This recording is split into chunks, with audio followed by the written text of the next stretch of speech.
Okay, we're waiting on the ranking member. She'll be here shortly. Just a housekeeping note for our witnesses this morning. Those boxes in front of you here that have the microphone on it do move. So I would ask you to pull those as close to you as you can, because the lady on the end transcribes what you say. And if she's not able to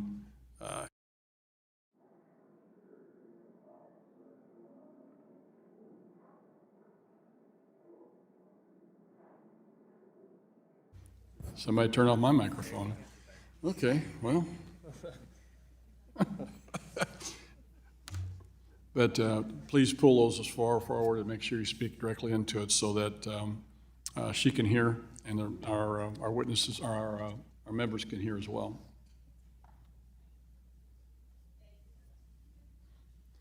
Trying to make everybody's job easier here this morning, okay?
Well, let's get going here. Subcommittee on National Security, Illicit Finance, International Financial Institutions will come to order. The objection chair is authorized to declare a recess of the committee at any time. This hearing is entitled Better Investment Barriers, Strengthening CCP Sanctions and Exploring Alternatives to Bureaucratic Regimes. Without objection, all members will have 5 legislative days within which to submit extraneous materials to the chair for inclusion in the record. With that, I recognize myself for 4 minutes to give an opening statement. First, I want to thank our impressive set of witnesses for being here today. You each possess tremendous expertise on global economic security measures like sanctions, export controls, and CFIUS. I look forward to your insights. The National Security Subcommittee has made exposing the threat posed by the Chinese Communist Party to the United States our top priority. Chairman McHenry shares this goal. The very first hearing this committee held in the 118th Congress was a full committee hearing tackling the economic competition with China, and our first subcommittee hearing looked at the CCP's business model that fuels the fentanyl crisis. I also serve on the Select Committee on the Chinese Communist Party, where these concerns are the focus of our work. 2023 was a pivotal year in U.S.-Chinese economic relations, and one U.S. businesses and investors should reflect upon carefully before they continue to do business with the CCP. We saw Chinese security forces raid and imprison local staff at U.S. consulting firms, Capvision, Bain & Company, and Mintz. They imposed sanctions on U.S. companies Lockheed Martin and Raytheon, banned U.S. chipmaker Micron, detained a senior executive of Japan's Astellas Pharma Group, and hit London headquartered Deloitte with a record fine. This behavior hasn't let up this year. Earlier this month, the CCP announced sanctions on 5 U.S.-based companies, causing them to lose any property they have in China and prohibiting them from working with Chinese organizations and individuals. These new sanctions came as a result of U.S. arms sales to Taiwan. Top intelligence officials predict that China will invade Taiwan this decade, in which case more sanctions will come, and you can bet all U.S. direct investment in China will be nationalized. However, foreign companies continue to make substantial investments into China, and U.S. business executives continue to line up at the trough. Some even pay $2,000 a plate for the privilege of having dinner with Xi Jinping in San Francisco. We must make sure that those investments do not harm the security of the United States and our allies. So while this should serve as a major warning to U.S. investors who haven't yet got the message, about the risk of doing business with Chinese organizations, it should also be a reminder to Congress that we need to get this right. We've been debating outbound investment screening for multiple Congresses and multiple White House administrations. Last August, the Biden administration released an executive order that took a targeted approach to restricting outbound investment. Chairman McHenry and I agreed this took a step in the right direction, but could be improved through legislative action, which is more permanent. Others in Congress are working on this issue. Last year, the Senate attempted to attach a provision to the NDAA, and the House Foreign Affairs Committee introduced its own bill. I applaud the efforts of my colleagues for continuing to think about how to address these challenges. We all share the same concerns around American investors feeding the beast that is the People's Republic of China. However, the best approach that I have seen on this front is the bill sponsored by my good friend, Mr. Andy Barr, the chairman of the Subcommittee on Financial Institutions and Monetary Policy, as well as a member of the subcommittee. His Chinese Military and Surveillance Company Sanctions Act passed through our committee with full bipartisan support, and I was a proud original co-sponsor as well. He also sits on the China Select Committee as a representative, like myself, from this committee. His legislation will require the president to impose sanctions on companies involved with China's defense or surveillance technology sectors. In my opinion, and the opinion of many on this committee, it is the bill that takes the toughest approach toward combating the economic threat of the CCP. At the same time, we cannot undermine the importance of a free market economy. So when we discuss this topic, it is critical to find the right balance between protecting Americans and our allies from the threats imposed by the Chinese Communist Party and other adversaries like Russia, while also promoting a global market that allows our economy to thrive without creating a sprawling new bureaucracy. I hope today's hearing will advance our productive conversations and help shape good policy for the American people. Again, I look forward to hearing from our witnesses and yield the balance of my time. With that, the gentlelady from Ohio, the ranking member, has joined us, and we recognize her for 4 minutes for an opening statement. Good morning, and thank you, Mr. Chairman, for holding this hearing, and certainly thank you to all of our witnesses for appearing here today to discuss the need for outbound investment screening. Since the enactment of the Foreign Investment Risk Review Modernization Act of 2018, the latest law in review and potentially prohibits foreign investments into the United States that may pose a national threat. Congress has taken a closer look at the reverse, meaning United States financial investments in foreign countries and companies of concern. This includes, for example, funds from the United States into the People's Republic of China. Several policy options have been proposed to screen outbound investments, including sector-based and entity-based approaches. The Biden administration took the first significant step in issuing, as many of you may remember, Executive Order 14105 last August, which directed the Treasury Department to establish a program to screen certain United States investments in China that involve sensitive technologies and products that pose an acute national security risk, specifically technology sectors relevant to military intelligence, surveillance, or cyber-related capabilities. I applaud President Biden's actions, and now my colleagues and I right here in Congress, and more specifically in this committee, must act to codify and strengthen this effort to address tangible national security threats to our nation. As we consider how to merge all of these proposals, there are several additional areas of concern that I think I would be remiss to exclude. The first is incorporating consideration of supply chain resiliency, workers' interest, and climate risk, all of which have had a significant impact on our nation's economy and security. The second would be to review and potentially unwind existing United investments in China sectors of concern, augmenting the review of future investments in those same sectors. Finally, we need transparency into hidden funds, like passive forms of investing, such as mutual funds, index investing, that are not currently covered by many proposals. We may be also to get by leveraging work already done by the Securities and Exchange Commission and other agencies. It is important to note that while there may be varying approaches, there is a strong bipartisan, bicameral support for outbound investment screening. I look forward to learning more about the merits of the options presented as we explore the best way to ensure the United States investments are not in any way undermining our national security. Further, I'd like to point out that while outbound investment screening deserves our time and attention, we can close critical national security gaps in our legislative framework. It is also essential to our national security that we urgently provide aid to our allies in Ukraine and Israel. Talking about national security while the president's supplemental request is left to language is at best disappointing. But once again, thank you for being here. And we always say how much we look forward to hearing from our witnesses, but here's an opportunity for you to actually help shape us and give us information because we do have bipartisan support. Thank you, and I yield back. Gentlelady yields back. With that, we recognize the chairman of the full committee, Mr. McHenry from North Carolina, for 1 minute.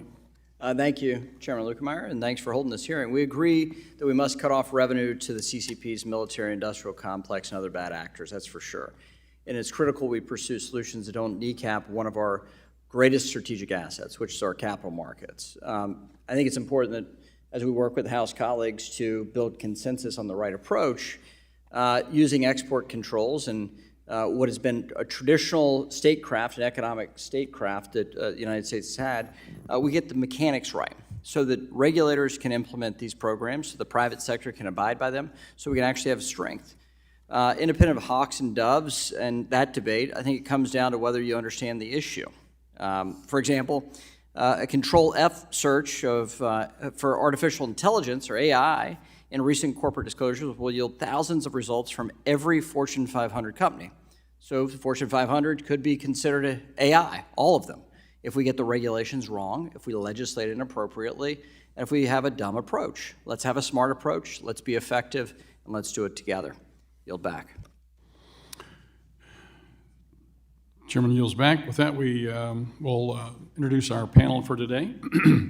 We're excited about the witnesses we have. The Honorable Rich Ashooh. Mr. Ashooh is Corporate Vice President for Global Trade and Government Affairs for the Lamb Research Corporation. Welcome. Honorable Thomas Feddo. Mr. Feddo runs the Rubicon Advisors, LLC. Welcome. And Emily Kilcrease. Ms. Kilcrease is a Senior Fellow and Director of the Energy, Economics, and Security Program at the Center for a New American Security. Welcome. Thank each of you for taking time to be here today. Each of you recognized for 5 minutes to give an oral presentation of your testimony. Without objection, each of your written statements will be part of the record. And with that, Mr. Ashooh, you get to start. You're recognized for 5 minutes for your oral remarks.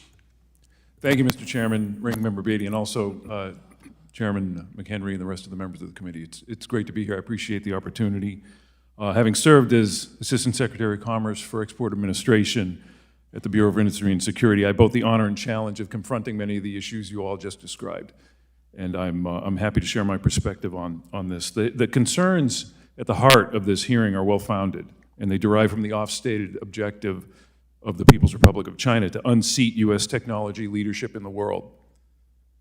It's important to stress at the outset that U.S. technology leadership remains strong globally, and that the American culture of innovation is the envy of the world. I say that because it's essential for policymakers as you consider the challenge of promoting U.S. technology advancement while regulating it in the face of potential threats to cause no harm to the very thing you are trying to promote and protect. The progress that has been made in shoring up those protections by Congress is the result of legislation this committee has had a key role in enacting: the Export Control Reform Act and the Foreign Investment Risk Reduction Act, also known as ECRA and FIRMA, which were enacted in 2018. There are lessons from that debate which remain relevant, and I will confine my comments today to 3 recommendations drawn from those lessons. First, I urge you to leverage existing authorities. The temptation to address a broad panoply of legitimate interests which do not necessarily rise to the level of a national security threat is alluring.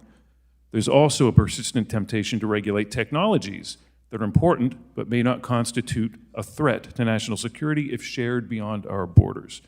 It is job number 1 for policymakers to clearly define and be specific in targeting legitimate security threats. One of the most crucial updates to FIRMA and ECRA was to dovetail their definitions and authorities, establishing a unified definition of critical technology and grounding that definition in well-defined export control lists, such as the Commerce Control List and the United States Munitions List, created clear, specific, updatable mechanisms for regulators to target specific threats. Prior to FIRMA and ECRA being enacted, agencies all worked under differing and competing ideas of what technology matters, wasting valuable time and effort on debates instead of action. This synchronization of definitions created a powerful alignment of authorities and should be the basis for any additional remedies being contemplated. Secondly, I urge you to act multilaterally. National security threats are rarely stovepiped. Solutions to address them should not be either. Therefore, just as multiple agencies must collaborate within the United States, it is essential that the U.S. seek multilateral collaboration with relevant allies. Many like-minded countries have in place national security reviews similar to those of the U.S., such as foreign direct investment screening and export controls, and we should work with them. Finally, we need to address the gaps. For all the measures in recent years to protect U.S. technology, gaps do remain. It is currently possible that export-controlled technology could be the beneficiary of U.S. financing. Before implementing a complex new regime, though, enhancements to current authorities should be considered first. For example, a recent amendment to the Export Administration Regulations defines the word support by U.S. persons to include, among other things, financing. While further study must be conducted, Congress and the executive branch should consider clearly defining this newly expanded definition to address the concerns around illicit financing of controlled and therefore critical technology. This feature of the law creates a regulatory hook to limit financial activities already tied to restrictions based on export controls. Another opportunity for improvement exists in the multilateral space. The need for alignment among specific technology-leading countries is recurring and should not be ad hoc. Quantum computing, artificial intelligence, and semiconductor development are examples of technologies where the most advanced capabilities reside in a small handful of countries. A coordinated agreement encircling key technologies, including the financing of them, is best done among the countries that control the development. The U.S., along with key allies, should consider a new method for multilateral controls in targeting technology areas that can work with but is separate from the existing multilateral regimes such as the Wassenaar Arrangement that have served the U.S. and partner nations well but are ill-suited for the complex technology supply chains we're confronting today. Without such alignment, unilateral policy will ultimately fail in combating both the national security and economic threats coming from China. U.S. global leadership is indisputable, but it is perishable. Efforts such as the work of this committee is doing today are essential to maintaining it. Thank you, and I look forward to your questions. Gentleman yields back. With that, Mr. Feddo, you're recognized for 5 minutes. Thank you. Chairman Luetkemeyer, Ranking Member Beatty, and distinguished members of the subcommittee, Chairman McHenry. Almost exactly a year ago, I participated in the full committee's first substantive hearing of the 118th Congress, where we talked about the economic threat from China. I'm honored to appear before you today and continue that discussion. I don't think I'll get my spoken testimony done in 5 minutes, so I'll summarize. This conversation is about using existing authorities to combat that threat and to leverage those to protect U.S. national security interests and mitigate risks posed by certain U.S. private sector investments into the People's Republic of China. As you'll see from my testimony, I'm convinced that an economic sanctions program administered by Treasury's Office of Foreign Assets Control would be the most immediate, effective, and impactful way to address these risks. I previously served as the first Assistant Secretary of the Treasury for Investment Security and oversaw the implementation of FIRMA at CFIUS. I've also spent 7 years in senior positions at the Office of Foreign Assets Control, administering enforcement of economic sanctions. And that's what I bring to this discussion. As I've emphasized in prior testimony, the dangers posed by the PRC are real and present and not over the horizon. And in the midst of an accelerating tech industrial revolution, the goal of maintaining tech superiority necessitates reinvigorating the defense industrial base fostering research and development, strong partnerships with the private sector, and it also means careful and calibrated deployment of our economic might and related authorities through things such as economic sanctions, export controls, and CFIUS, what today is often referred to as economic statecraft. In recent years, some policymakers have urged the government to screen and regulate outbound capital flows through the creation of yet another regulatory authority, what has sometimes been referred to as outbound CFIUS, to regulate something called smart money. The scope of this ostensible national security gap has not been precisely defined, but in general is described as arising from a U.S. person venture capital or private equity investment into Chinese startups working in high-tech fields that could impact U.S. national security. And because, of course, money is fungible and could be replaced by other investors in Europe or Asia or the Chinese government itself, the focus has been on what comes in addition to that money, the intangibles, the management experience, the relationships, and likewise. The data regarding venture capital investment into startups into China is very limited. Yet, that is among the reasons I remain skeptical of the effectiveness of a new CFIUS-like regime to screen where and how Americans invest their funds and their capital. It would be regulation and resource intensive and slow and bureaucratic. In my view, also, Congress should lead on an issue of this complexity and potential impact, legislating a policy approach. The Treasury Secretary, and as you mentioned, the President issued Executive Order 14105 last summer, establishing a new regulatory regime. The Treasury Secretary has been directed to lead a notice and comment and the promulgation of rules. There's been notice and comment, and a final rule is anticipated at some point this year. 14105 is not a screening mechanism, but rather a series of investment prohibitions or notifications regarding semiconductors, quantum computing, and artificial intelligence. There are additional legislative proposals to expand that to other high-tech sectors. As I point out in my testimony, this will mean new bureaucracy, new resources, new processes, and new regulations with yet another set of complications and unique set of costs.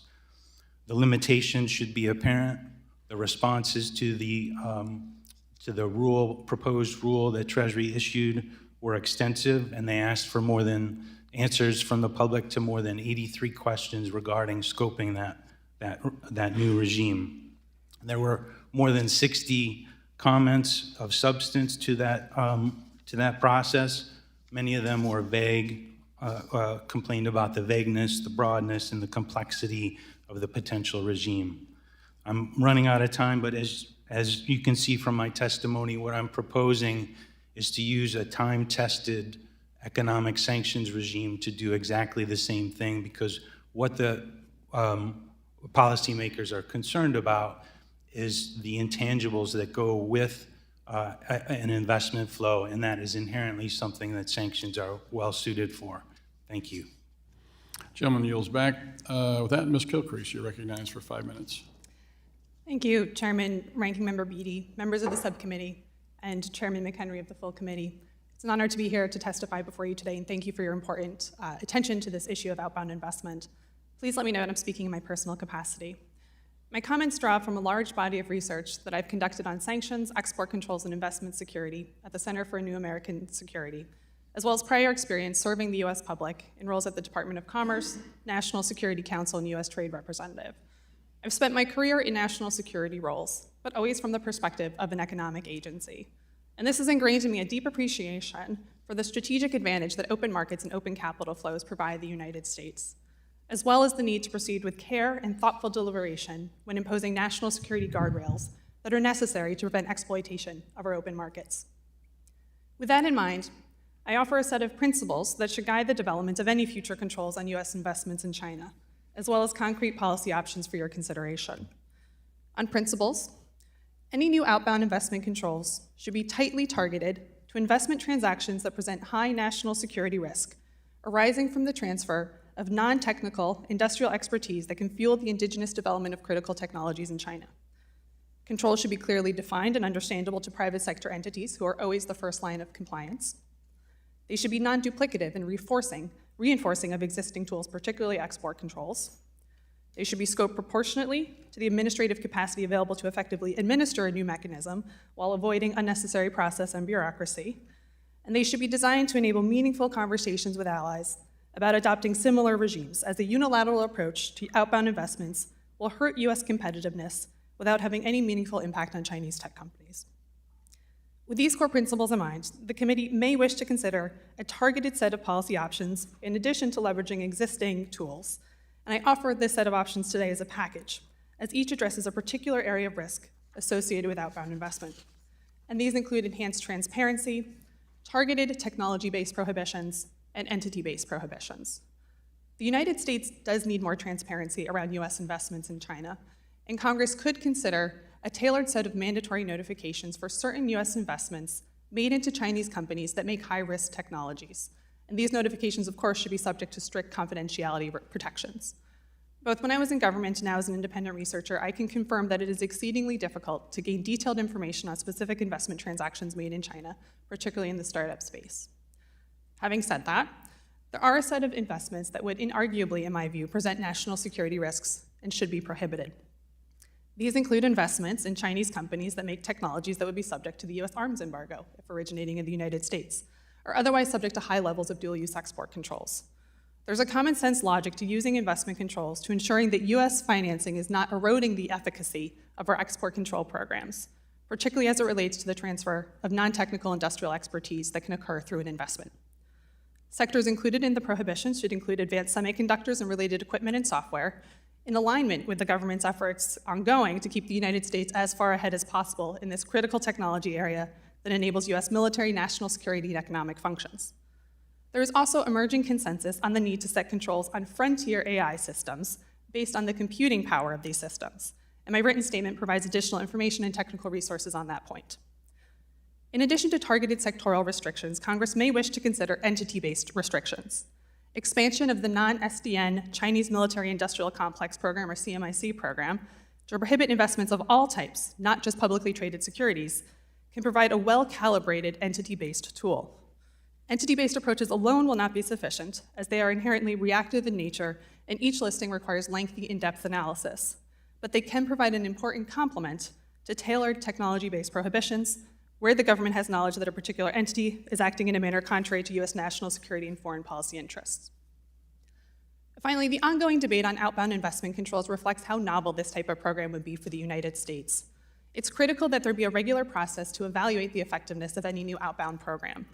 Evaluation is an area where the United States unfortunately usually falls short, but it's critical to ensure that any new novel economic security tools are meeting Congress's national and economic security objectives. It is essential that Congress act. Doing so can ensure the durability and appropriate scoping of any new outbound program and the alignment of resources for effective implementation and enforcement, as Congress so wisely did during the 2018 CFIUS reform process. Let me end by noting that while today we're focused on a particular set of economic restrictions, it is equally critical that the United States not lose sight of the need for an affirmative strategy to engage in the global economy and set the terms of trade to US advantage. Thank you again for the opportunity to be here, and I look forward to your questions. Gentlelady yields back that the ranking member of the full committee has arrived, and we'll recognize the gentlelady from California for 1 minute. Thank you very much, Chairman Luetkemeyer and Ranking Member Beatty. In August, President Biden issued an executive order to initiate America's first program to screen U.S. investments overseas, particularly those funding China-based firms, to prevent U.S. dollars from being used to develop the Chinese military.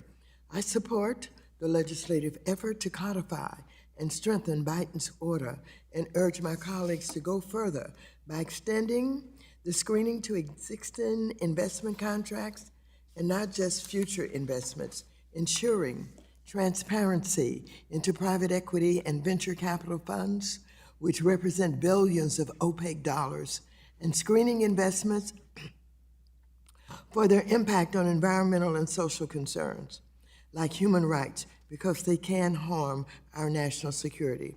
We have an opportunity here to ensure that none of America's resources are used to undermine our country or support our adversaries. Thank you, and I yield back. Lady yields back. Now we turn to member questions. The chair recognizes himself for 5 minutes for questioning. You know, Mr. Barr has got a bill that deals with outbound investments, which I think is probably the best answer to what we're talking about here this morning, and I'm going to try and set the stage for him to, he's very eloquent and a whole lot smarter than I am, so I'm going to set the stage for him this morning with regards to some of my questions. But each of you this morning made a comment with regards to emphasizing the fact that we need to have a strategy. We need to understand how we can curtail investment in China in a way that protects the United States as well as hurts the Chinese as much as possible. So, Mr. Feddo, in your illustrious career here, you've been working with different sanctions and export controls. It would appear to me that we need to be able to work with our allies to make those sanctions and export controls effective. Can you explain to me how that can happen? Is it happening? Do we have a plan? I don't know whether it's happening or we have a plan, but of course, any of these economic statecraft tools, in my opinion, are better and more effective if there is a multilateral approach. For example, in the course of implementation of FIRMA and the expansion of CFIUS authorities, we spent a great deal of time encouraging other countries to develop similar screening mechanisms for inbound capital that could pose national security risks. And so that is something that I think makes these sorts of economic statecraft tools more effective. You know, it appeared to me, and I say this all the time, that the more you enhance the China economy, the better you're feeding the beast that's going to eat us at some point. And so to me, this is really, really important that we get this right, that we understand that we need to minimize our investment there and find a way to slowly decouple ourselves from Chinese investment and Chinese trade.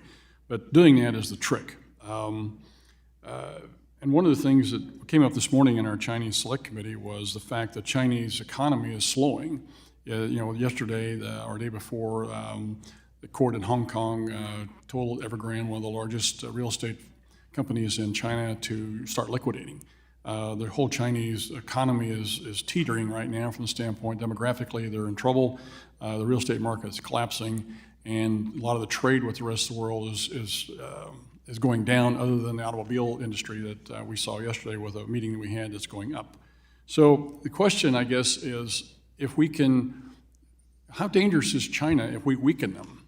Does that entice them into reacting more aggressively against China, or against Taiwan, or continuing to build up relationships with Iran and Russia, or is it because they can get fat and happy, so to speak? Does that enable them to sort of sit back and be more predictive whenever they're trying to do something else? Mr. Ashooh, would you like to answer that question? That is certainly the risk that should be contemplated in whatever strategy we pursue. It's important to know that China has definitive red lines that they will not veer from. Taiwan, for example. My sense is, from a U.S. strategy point of view, a desired outcome would be a China that is in many ways dependent on the U.S. In some ways, they are. There's technologies that they don't have and we do. We should seek to grow that dependency. It allows for commerce to occur, but it also ensures that it is not a level playing field. That is, to me, the sort of balance that could strike, if you will, a compromise between pushing China too far in either direction. You know, one of the things that came out of the meeting this morning, Secretary Burnett made a comment that not only do we want to try and deter and sort of hit the Chinese economy, but we have to make sure our economy is strong as well. And you kind of hit on that a little bit. If we make them dependent on us, it helps us to be stronger as well. And he also made a comment with regards to, we either provide leadership or we govern by crisis. That's a pretty interesting comment. It means we got to start leading instead of following. We have to provide leadership, especially in something like this. We need to set parameters. Mr. Feddo, would you comment just for a second with regards to the regime and sanctions that are Mr. Barr's bill? Do you like those? Do you think it's going to work?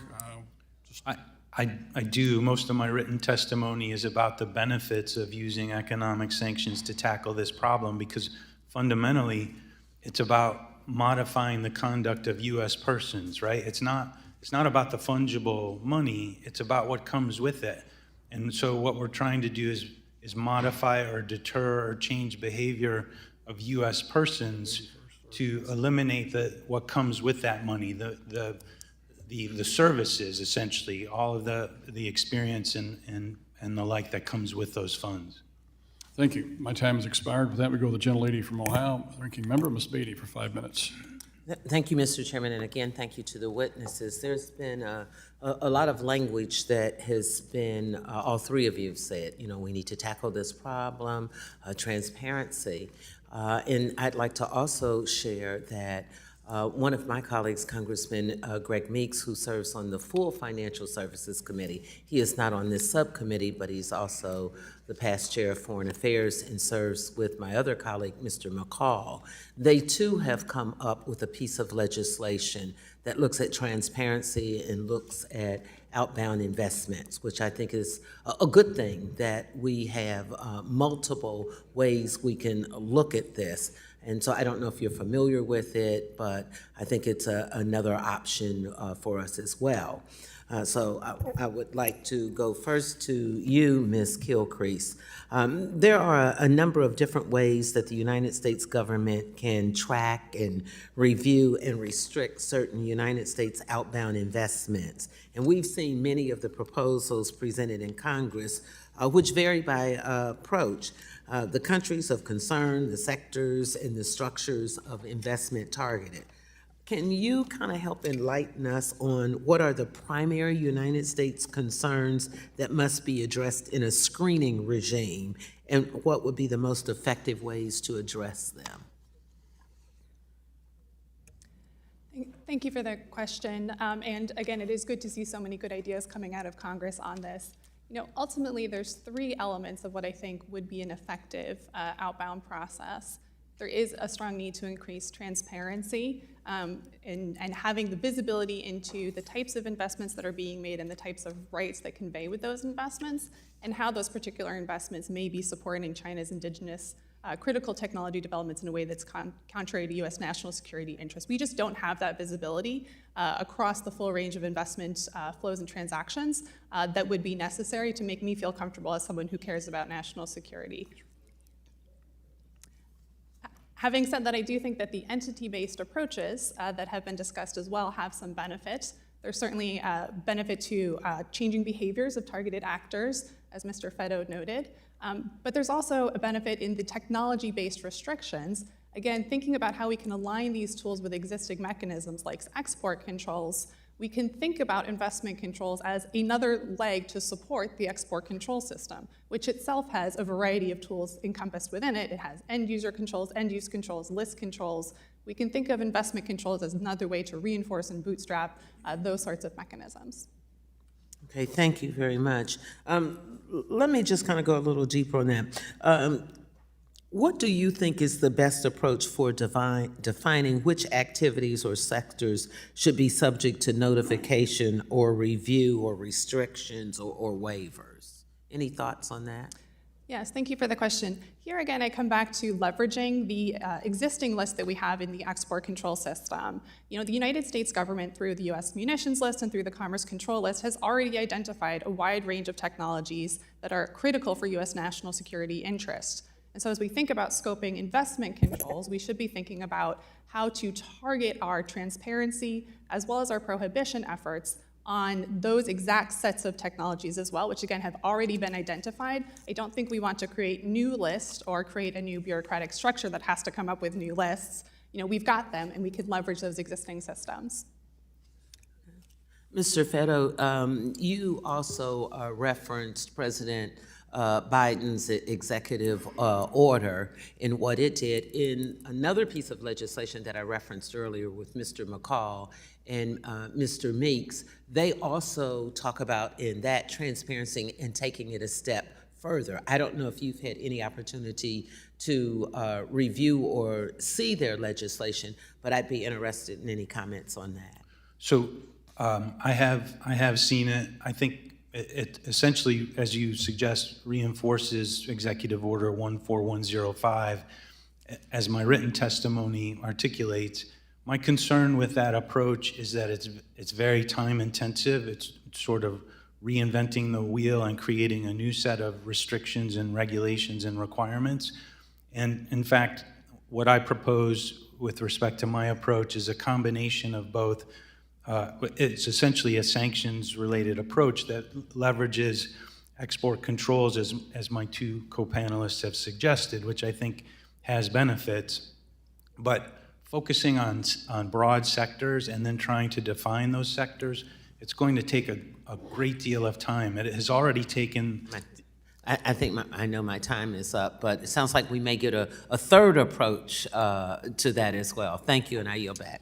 Gentleman Gailey yields back. With that, we go with the gentleman from Kentucky, Mr. Barr, who's chairman of the Financial Institutions Subcommittee on Banking. Mr. Barr is recognized for 5 minutes. Thank you, Mr. Chairman. Appreciate the important hearing. Let's, Mr. Feddo, cut to the chase on the three major legislative proposals before us in the Congress. One, my bill, a bill that this committee has marked up, the Chinese Military and Surveillance Company Sanctions Act. That's an entity-based approach that uses OFAC to impose sanctions on Chinese entities of concern. Then there is the McCall-Meeks bill, a sector-based approach, the Preventing Adversaries from Developing Critical Capabilities Act. That bill was marked up out of the House Foreign Affairs Committee. And then there's the Casey Cornyn approach in the Senate, the Outbound Investment Transparency Act, which is basically an investment notification regime. Mr. Feddo, which of these three approaches would hit Chinese military and intelligence companies or the CMIC entities harder? Well, in my view, it's clearly your bill, Mr. Barr, because it immediately identifies those entities of concern which are on various lists with various levels of restrictions, immediately making them blocked persons, which under economic sanctions regimes, a blocked person, virtually any dealing is prohibited with that person who's blocked. And so if we're trying to eliminate the intangibles related to that go with money, those are immediately eliminated, not just for investors, but for any U.S. person that might be aiding or supporting one of those entities. Well, I appreciate your pointing that out. I do want to compliment and applaud my colleagues and friends, Chairman McCall, Ranking Member Meeks, Senators Casey and Cornyn, for their well-intentioned and patriotic efforts here to get at this problem of financing entities of concern. But Mr. Feddo, the argument in favor of this sector-based outbound investment regime is that it's forward-looking as opposed to backward-looking. That's the criticism of my bill, principally, that an entity-based sanctions approach would be under-inclusive, perhaps, and would fail to get at these venture-stage Chinese entities of concern. What is wrong with that analysis, in your view? Well, I personally think that, there are a couple of things that are wrong. One is, if we've already identified entities of concern that are affiliated with civil-military fusion, then we ought to attack that problem right away. That's sort of an 80-20 attack of a problem. Furthermore, as I referenced in my opening statement, we're in the midst of a tech-industrial revolution that's moving so fast, even a sector approach is going to be chasing its tail to some extent and reactive as well, because the technology ostensibly that we want to control is constantly moving forward and changing, and so we'll be chasing that as well. Do these non-sanctions approaches, these sector-based approaches, do they have multilateral effect in the same way that a sanctions approach does? Well, certainly not. I don't think so. I mean, especially not with a blocking an SDN listing, because that is the most powerful type of sanction we have. But even with a more tailored prohibition, the U.S. financial system becomes off limits for dealing with those named entities. It's immediate. Yeah, I think that's an important point, is that the executive order and these other approaches, Casey, Cornyn, McCall, Meeks, they're only restrictions on U.S. investment. And these Chinese entities of concern can get subsidies from the central government of China. They can get money is fungible. They can get non-U.S. investment funds, and it's the know-how that they want. Mr. Ashooh, you made the important point that we should leverage existing authorities, and you point out the need for specific, clear, targeted, and well-defined action against these entities of concern in China. Does a sector-based approach place the enforcement responsibility on the private sector or the government? Thank you, Mr. Barr. I'm not sure where it places the responsibility, and that's the problem with such a broad-based approach. I think a sectoral approach expresses maybe a shared concern, but as far as an implementation of authorities with effect, it's very challenging to do so. And I congratulate you on your approach because it does the tests that I laid out in my testimony about using existing authorities, being multilateral, addressing the gaps. Your bill marks all three. Well, clarity and targeted and defined is very, very important, and a sanctions approach does that. It's red light, green light. There's no ambiguous yellow light, and that's what I'm concerned about a sector-based approach, a big yellow light and a lot of confusion by the private sector whether the investment is okay or impermissible without a yield. Gentleman's time has expired. With that, we go to the gentlelady from California, the ranking member of the full committee, Ms. Waters, recognized for 5 minutes. Thank you very much.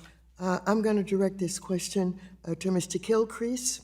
I'm pleased that we're hosting this hearing today and that we all agree that there's a need for review and in some cases, maybe, prohibitions on American investments in companies and technology that present a national security threat to the United States and its interests.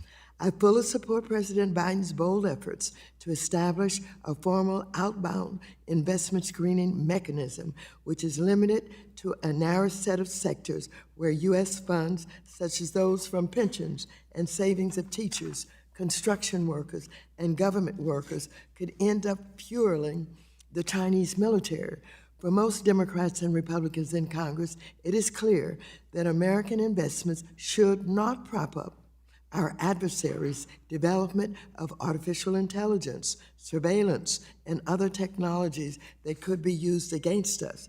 There are a number of bills that aim to codify the president's actions in some form on many national security issues. This Congress, especially the GOP-led majority in the House, have talked a lot but acted little. And so this is an area that I think we've got to pay special attention. However, I want to make sure that we're not in any way crippling American investments and misidentifying them or basically understanding what they do and what they don't do. This should be based on facts and good information about what kind of American investments we're talking about. But we've got to be concerned about our national security. So what do you think about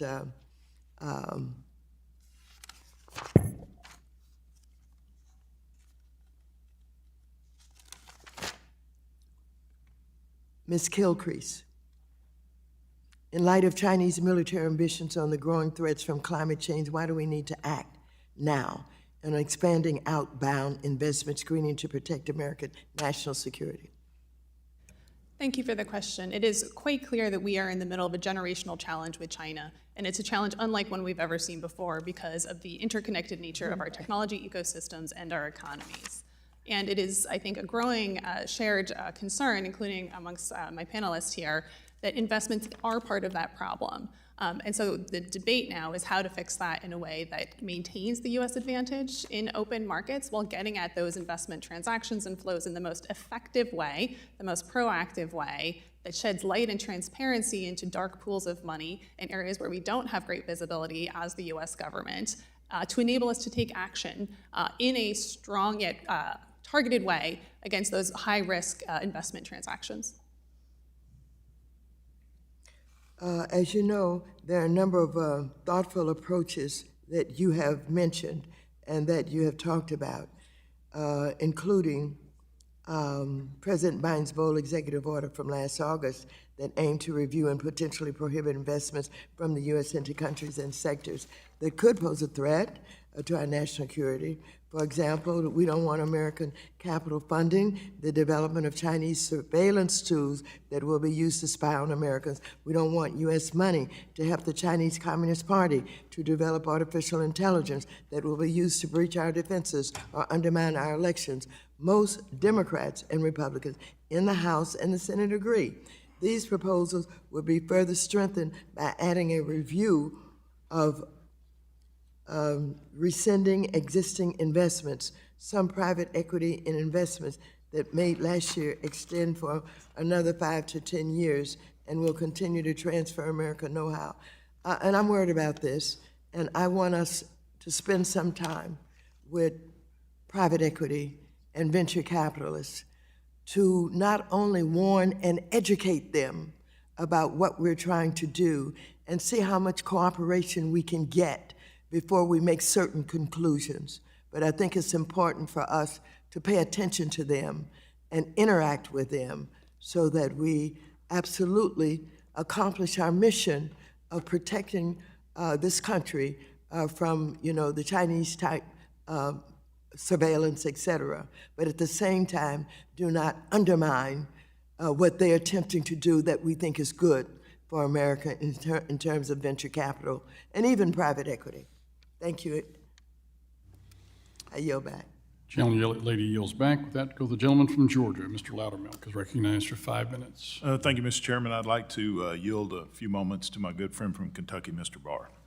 I thank the gentleman. One quick question, follow-up to Mr. Ashooh. U.S. foreign direct investment in China rose rapidly in the 2000s and 2010s.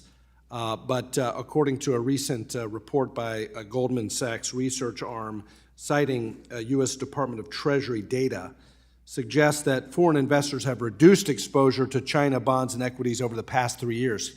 Why is that? I think there are multiple factors, but let me take one recent historical factor that I think matters. Hong Kong. Hong Kong had a very separate trading system with the U.S. from China, and we saw what happened there. In fact, in the middle of my term at BIS, we had to change drastically how we treated Hong Kong as an entity. And I think that the risks that were presented by that are present within mainland China itself. And that's one example of why it's become so risky. So investors are starting to figure out that China is a bad investment. So what you're saying is free market capitalism works? Sure does. I yield. I think it's indisputable that a rising China is a threat to the United States, both for our economy and our national security. I think most of us would agree that the threat is immediate and real. That said, I think America's free market ideals are more compelling. There are a more compelling alternative for the business than the heavy-handed approach taken by the Chinese Communist Party.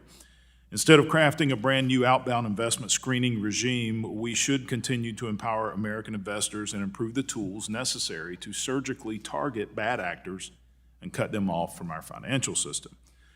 Mr. Ashooh, in your testimony, you mentioned that the American culture of innovation remains the envy of the world. What are some of the specific traits and characteristics that American business leaders bring to the boards of foreign companies? That Americans bring to the board of foreign? Yes. What are some of those ideas and innovations that we do bring? So I think that the key to American innovation, which is hard to export, is openness.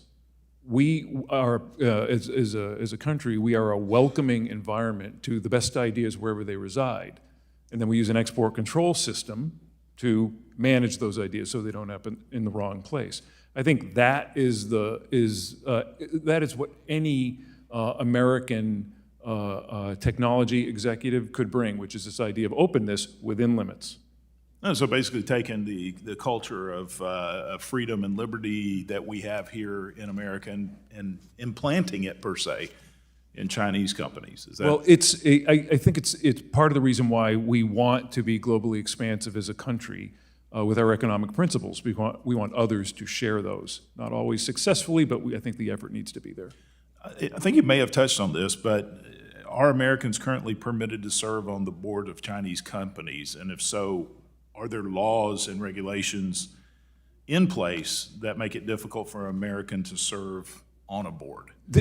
I think there's absolutely restrictions in some countries. I think we're probably talking about China here, which Yes. is very, very mindful of the role Americans play in the Chinese business establishment. So, but legally they can serve in certain conditions. I know of no law. That doesn't mean there isn't one, but that Okay. is nothing. Yeah, that's nothing I'm aware of. Can you explain why it may be beneficial for the United States to have Americans serving on the boards of foreign companies, specifically China, which you've touched on? But does having American executives serving on foreign boards have a strategic benefit for the U.S.? I mean, a long-range benefit? It does, and it refers back to something I said earlier, which is one possible strategic goal for the United States is creating a dependency, a leverage over China. That can be technology, but can also be in the form of individuals. I think it's always good for us to be in a position of superiority relative to economics, technology, and so on. So for a lack of better term, maybe gaining some intelligence on the direction that certain companies that may be competitive to American companies would be taking. One of the things, again, back to my days at BIS, one of the things we were always concerned about when we took an action, like a particular sanction or restriction, was that we would then lose information. That doesn't mean it wasn't the right thing to do, but there is a cost to it. And having the information, having an understanding of Chinese technology development is key to exceeding it. All right. Thank you. I see my time's expired. Now yield back. Gentleman yields back. With that, we go to the gentleman from Texas. Mr. Gonzalez recognized for 5 minutes. Thank you, Mr. Chairman and Ranking Member, and thank you to the panel for participating today. My question is to Ms. Kilcrease. Ms. Kilcrease, I'm pleased that President Biden initiated the outbound investment screening program, that I'm looking forward to see what Treasury produces as it does its part to complete the rulemaking process. No doubt U.S. money should not be going to Chinese or Russian firms that use these funds to build technology to support current or future acts of aggression against the U.S. and our allies. And I agree, too, with the Ranking Member Waters' proposal that we need transparency in existing investments in those same sectors of concern, that we may not need to consider if and how to unwind those hidden fees that are not currently covered by the bills that we're discussing today. I'll add another angle and would like your feedback. Where I am in Texas, my constituents see Chinese money flooding into Mexico across the border from us, where manufacturing facilities are developed south of the border so goods can be shipped into the U.S. as Mexican goods instead of Chinese. And I worry that if we consider only the direct U.S. investment into Chinese or Russian factories that produce technology of concern, those investments may be directed instead to overseas factories and Chinese-owned companies in third nations. Would it be useful for congressional proposals to consider these sort of nonlinear investments that aim to evade the goals of the President's outbound investment screening program? If not this mechanism, by what capacity could we prevent U.S. investments from funding, for example, a semiconductor factory in Mexico that's owned by Chinese entities? Thank you. These are an excellent set of questions, and perhaps I'll start with the last one. You know, when we look at the question of third-party markets and investments made outside of China, there's a question about how much we try to expand the extraterritorial reach of U.S. tools and what the balance is with trying to work with partners so that they're strengthening their own legal mechanisms to get at these sorts of risks. You know, ultimately, over the long term, while Congress should always look at evasion routes and circumvention, particularly for the cases that you just outlined very well, you know, we also need to be working with partners like Mexico, with whom we have an FTA, to make sure that we are encouraging them to put in place their own protections for their own investors and domestic manufacturing capabilities as well. It's not going to be one tool fixes all of these problems. We need to think about multiple tools including the international engagement part, to think about how we can get at this issue holistically, because you're absolutely right. If we shut down one particular bilateral flow, it will shift, there will be adaptation. That is what we always see after a heavy sanctions regime is put into place. To the question on unwinding transactions or worrying about legacy stock of investments, I do think that is worthy of attention. It is, of course, more complicated as you think about looking back at the transactions that may have been made legally at the time, but nonetheless still present a risk. And I think the Ranking Member Waters talked about the need to work with the private sector to do additional study on these sorts of ongoing risks arising from legacy investments, and I think that would certainly be worthy of additional congressional action. Thank you. Yes, I think I agree with you. As you know, private equity funds and other private funds that raise capital in the United States almost exclusively use methods and certain exemptions under the securities laws that were meant for privately held operating companies. These capital raising activities and unregistered and unregulated, and this committee has had difficulty ascertaining the extent of these activities. As far as we know, the administration, too, is unable to accurately assess the scope of capital raising activities in the U.S. by private funds that are directed to China. What are, in your opinion, what are some of the risks associated with this opaque and often untraceable capital? And what do you think we should be doing in Congress to address this?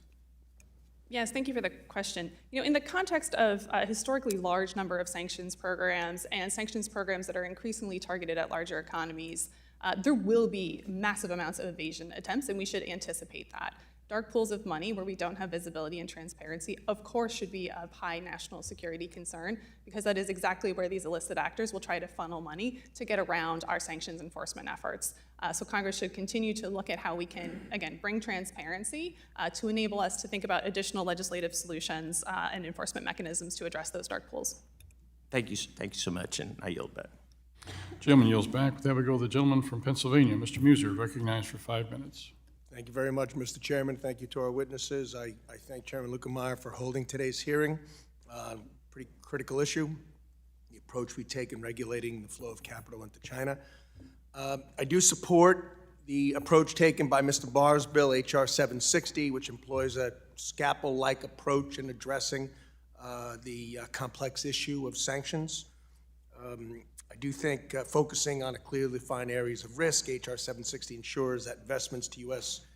investors are not inadvertently hindered and doesn't give Europeans or the rest of the world, for that matter, a free pass. So, Mr.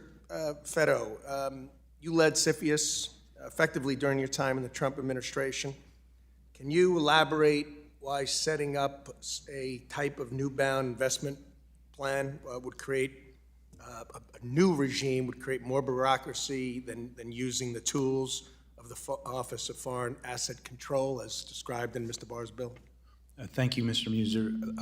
Let me just say, whatever Congress legislates, there will be resource costs associated with it.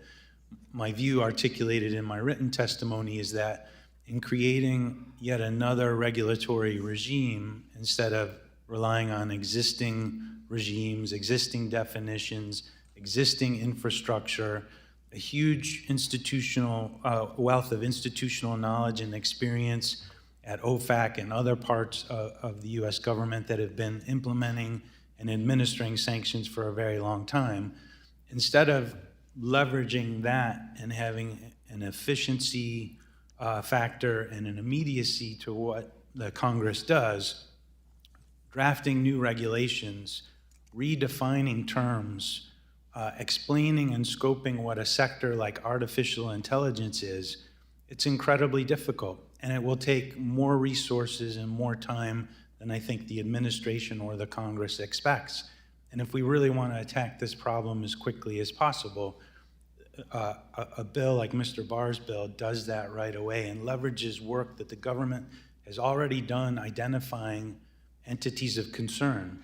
Furthermore, sanctions have this ripple effect that we talked about. One that's really important, I didn't get to mention from my testimony, is this idea of the 50% rule. If a party is blocked, any entity or JV that it has 50% or more ownership interest in is also blocked by operation of law. that has a huge effect on affiliates and subsidiaries of the named entity. Whereas, for example, in the CMIC sanctions, there's no 50% rule, and it has little effect. So there are ways to do this without reinventing the wheel and spending an immense amount of time drafting regulations that will inherently be confusing for the private sector. Thank you. Mr. Ashooh, the private sector has been reacting. What are your thoughts on the so-called de-risking, as we put it, as opposed to decoupling, as well as investors' attitudes the last couple of years towards China as far as foreign investment goes? Sure. We've seen the de-risking happening. It's happening because it's apparent to anybody investing in China that the risks have gone up. I mentioned Hong Kong as a very sobering example of how the Chinese approach to economics has changed. We see human rights violations without peer in the Xinjiang province, and the U.S. took action to deal with that, but those infractions still continue. So it's not getting any better. And I think that in the case of, in particular, private industry, on whom the U.S. government relies for U.S. policy to be effective. Remember, in the case of financials or technology, those two areas are so broad and vast. The U.S. government can't possibly implement the policy on its own. It needs the cooperation of industry. And in the case of de-risking, there are many ways serving U.S. policy for us. Okay. So looks like China's certainly lacking in capital investment. Do you feel that they'll be able to make up for it, or do you see a downward trend in China manufacturing as well as their economic viability? So obviously their system is not a capitalist one, and it's difficult to predict, but I will say this. The answer has a lot to do with what the U.S. does. And I'm sorry, I'm over time. We'll talk later. Sure. I yield back, Mr. Chairman. Gentleman's time's expired. With that, we go to the gentleman from North Carolina, Mr. Nichols, recognized for 5 minutes. Thank you, Chair Luetkemeyer and Ranking Member Beatty. We're holding this hearing in the name of national security while simultaneously jeopardizing our national security by failing to provide needed aid to our allies in Ukraine and in Israel. We should be talking about Ukraine and the urgent need to stand with our allies.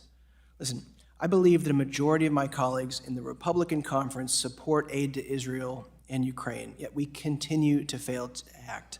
And it's a shame because a bipartisan majority in Congress supports doing these things for our national security. Yet a minority of the Republican Congress seems to have the power to block action. Ukraine is running out of bullets in their war for democracy against Putin, and our ally Israel faced the deadliest attack on the Jewish people since the Holocaust. The time for action is now. Every day we fail to act is a gift to Vladimir Putin, and if we gift wrap Ukraine and hand it over to Russia, it will be among the greatest failures of American foreign policy in our nation's history. Russia will not stop with Ukraine.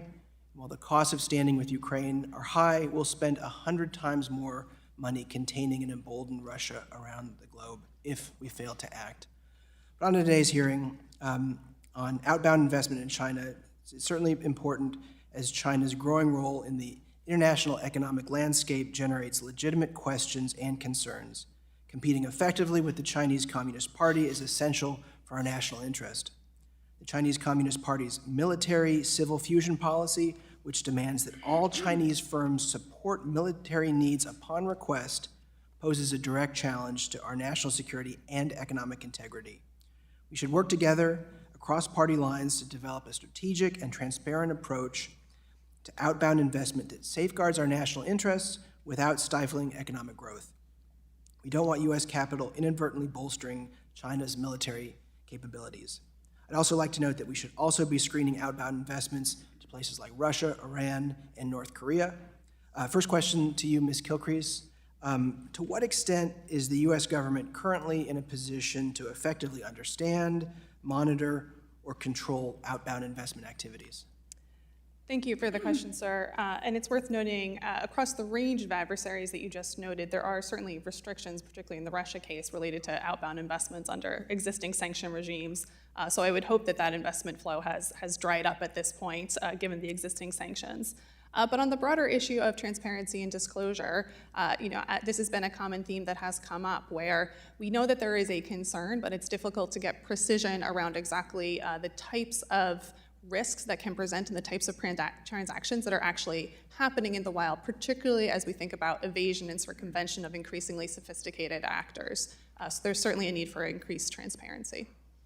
Thanks. And again to you, considering the Chinese Communist Party's military-civil fusion policy, could you explain how the Chinese government might use this strategy to encourage foreign investments into China, specifically to facilitate technology and capital transfer to Chinese firms? Absolutely. It's one of the challenges in trying to craft a targeted regime, whether it's under export controls or investment controls, where you're trying to distinguish civilian and military end uses in the China market. Military-civil fusion makes that an increasingly complicated effort to do. And I think what we're starting to see in government policy making, including through the administration's October 7th export controls, is a movement towards a countrywide approach, where we're just setting clear technical parameters for what sorts of technology are most relevant to national security, and saying that no export can go beyond that technical parameter that's clearly defined in regulation. That's why in this conversation I keep coming back to the technology approach in addition to an entity approach, because we have these clear definitions in the export control context, and we can leverage those to get at this countrywide approach in response to those exact concerns you just mentioned about the military-civil fusion. Thanks. Ms. Kilcrease, what is the most effective way to decide which sectors or activities need screening? Notifications, reviews, restrictions? What do you think? I do think here is where we can leverage the great work that's already been done by our export control agencies. We have the U.S. munitions list, we have the U.S. commerce control list.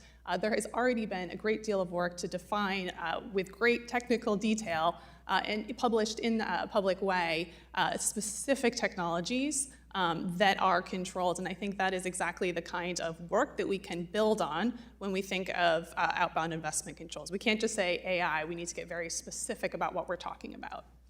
Thanks so much, and I yield back.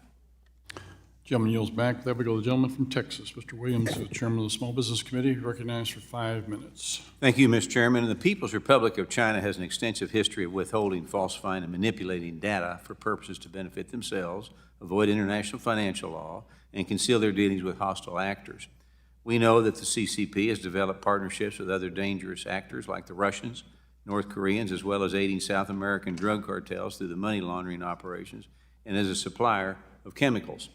These affiliations are extremely concerning and highlight the need for the United States intervention in demanding more transparency in the Chinese financial system. And the bill that I co-lead, the China Financial Threat Mitigation Act, which passed the House, is a positive step in the right direction of examining these threats and further understanding of China's financial capacity. So, Mr. Feddo, how can the United States achieve greater transparency into the Chinese financial system, and what are the Chinese so afraid of us finding?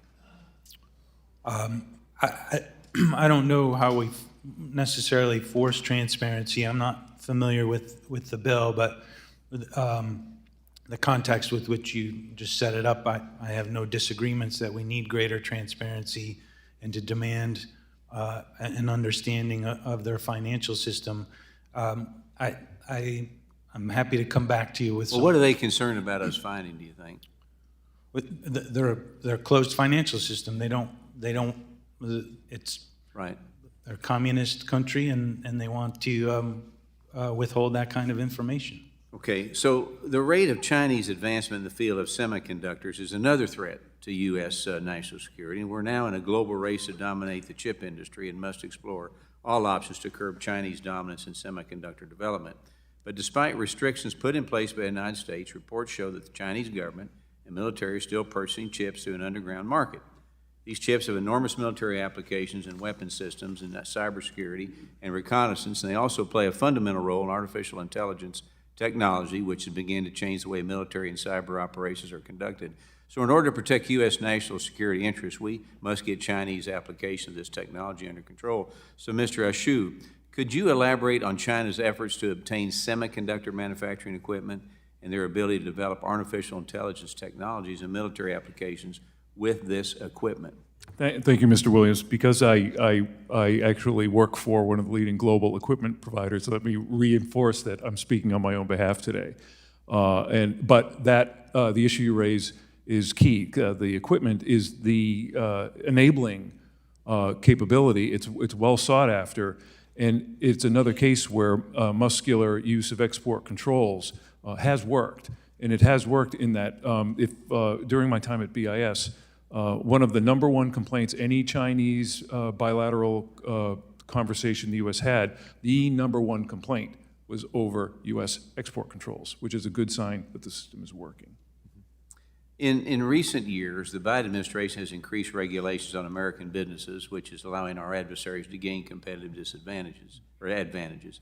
Decisions like restricting access to political capital through Basel III endgame proposal, halting U.S. exports of LNG, and increased burdensome regulations and reporting requirements will all come down to U.S. companies becoming unable to operate in a way that bolsters our economy. And it's important that we return policies to put the United States first and continue to establish a competitive advantage globally. We have to be the strongest. So, Mr. Ashooh, can you expand on the need for pro-U.S. policy and how increased regulations can hurt our competitiveness on the world stage and open the door for China to establish global dominance? Absolutely. Sir, the U.S. can't out-China China in being overly restrictive, in picking and choosing winners, in having a system that's determined from the top down. The U.S., the magic of our system has been we inspire innovation and then turn that into business success. That has to be a global proposition, and it has to be one where we have friends and allies globally. China's not one of them right now. We need to work with those that are. And those two combinations, our innovation, our execution, and working with partners globally is what will keep us ahead. Yeah, America first. You said it. Thank you. I yield my time back. Gentleman yields, and with that, we go to the gentlelady from Colorado, Ms. Pedersen, recognized for 5 minutes. Thank you, Mr. Chairman, and thank you all for being with us today. Since I'm usually almost last, being a freshman, most of my questions have been answered, and so I want to go beyond the scope of what we've talked about so far. And when I think about my 4-year-old son and the world that he's going to grow up in, and whether or not the United States is going to continue to lead, there are a few things that are deeply concerning for me with what we're facing now in Congress. Something that we know that is detrimental to the future success of China is their demographics. They simply don't have the population to meet the future economic needs. We know that they recognize this, and that's why they have updated their immigration system to make sure that they're bringing in the people to fill that void. Unfortunately, in the United States, we have rhetoric and the inability to come together on addressing our failed immigration system. We have cut off for decades the ability to bring people to the United States to meet our current needs, let alone we are not going to be able to meet the future needs. So you talked about, Mr. Ashooh, the need to have the competitive advantage around technology and also people. So can you talk about what we should consider here in Congress with our current, in Colorado, we have 2 jobs open for every person that's looking, and every single business leader that I talk to is begging for people to come here to have legal pathways. And they say they come here and they spend, they come to get the best education, they want to work in the United States, and then we send them away to work for our competitors. So our inability to actually address the human capital needs of our country, are you worried about the future of the United States if we don't come together to address this? What a thoughtful question, and I am going to take it back to the a point I made earlier about the U.S. system of innovation being the envy of the world. It is because of the dynamics you just mentioned. Not only in our open society, when we welcome those from other countries into our nation, we benefit from what they know. But in many ways, and certainly in the case of adversaries, which is why we actually allow immigrants from Iran, from Russia, from China, because we want to take what they know and we want to deny it to others. And the U.S. system is one that allows people properly regulated to flourish, and we benefit as a nation, and I believe the world benefits from those priorities that the U.S. is able to implement. Well, now, thank you for that. I've heard from many companies that the benefit is that we have in the United States is people actually want to be here, but we have a huge gap in actually creating those opportunities and pathways. The other concern I have, being a freshman, like I mentioned in Congress, it seems like we create chaos here, unnecessary. We shoot ourselves in the foot, really, when it comes to our economy and the predictability here in the United States and the faith of the federal government, when we can't even come together on whether or not we're going to fund critical services. I'm very concerned about the long-term impacts of people pulling out from investments already with what's happened over the last year. We estimate that over $1 billion of investments going to go elsewhere. Are you concerned with our ability just to function and what the long-term impacts are to our economy? The thing that I'm concerned about is one that is a subject of proverb after proverb. History is the best teacher. Those who cannot remember the past are condemned to repeat it. There are lessons.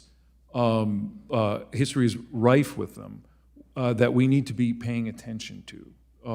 And that's my concern. My concern is we're often in a rush to perhaps take action when we really should take the time, as the ranking member of the full committee said, get the facts.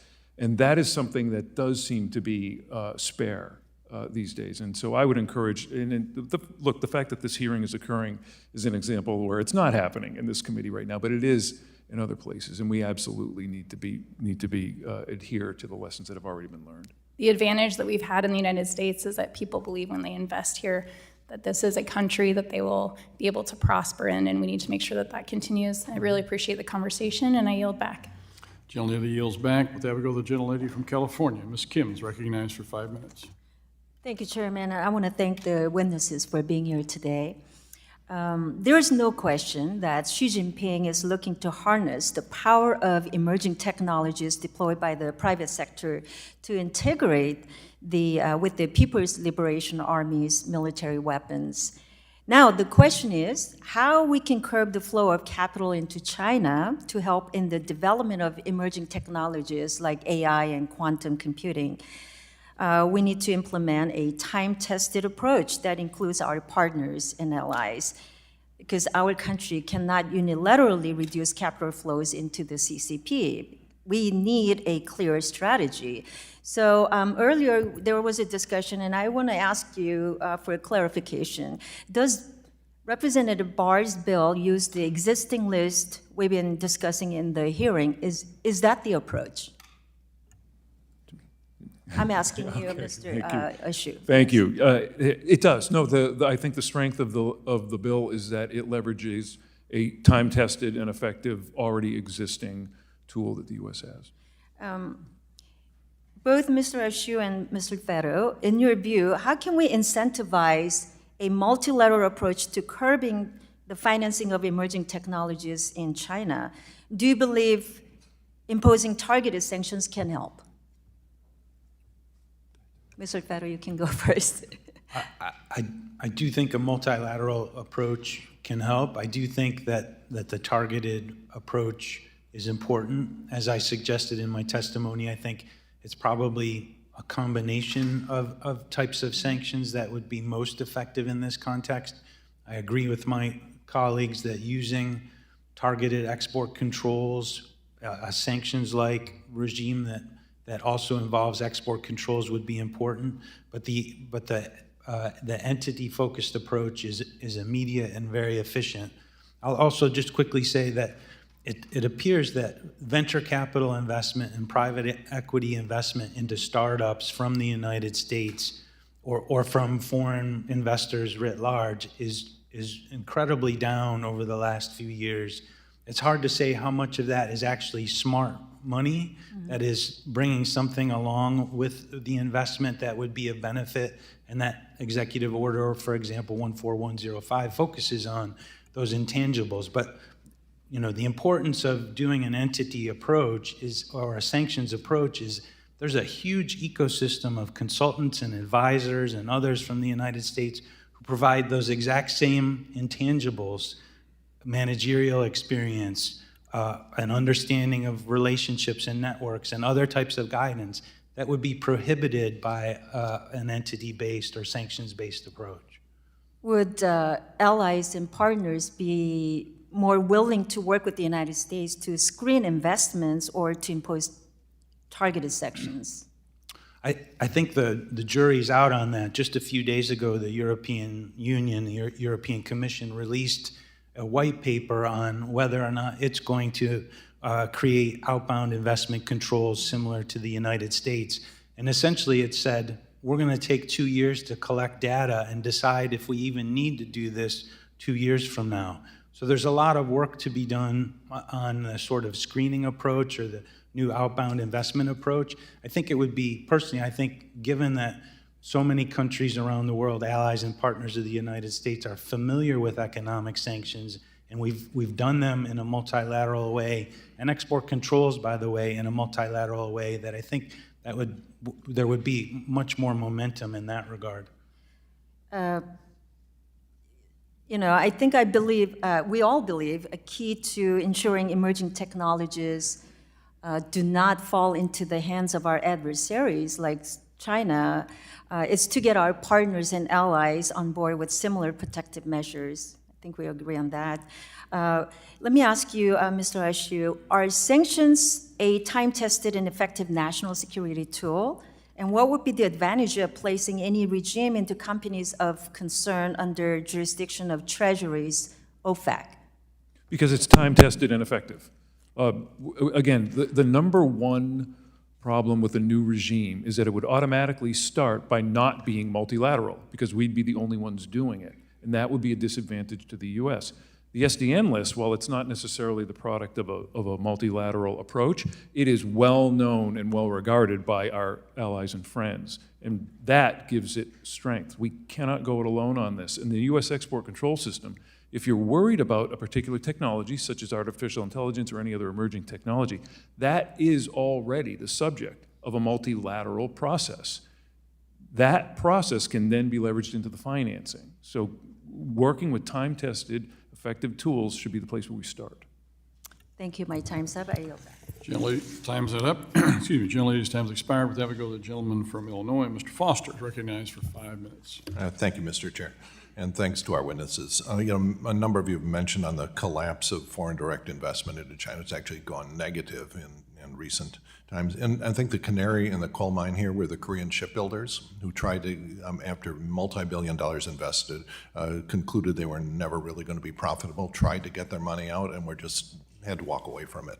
And this happened years ago. I've been a little bit unhappy with the fact that even though this is very obvious to many observers, the mainstream financial media, I think, did not present a fair view of what the dangers were. I think that a large part of it is that a lot of the interest groups that make their careers dealing with China weren't willing to acknowledge the problem as quickly as it was obvious to a lot of observers. Do you think I'm correct in that? Has there been a lag in getting the problem, in getting your money out of China recognized?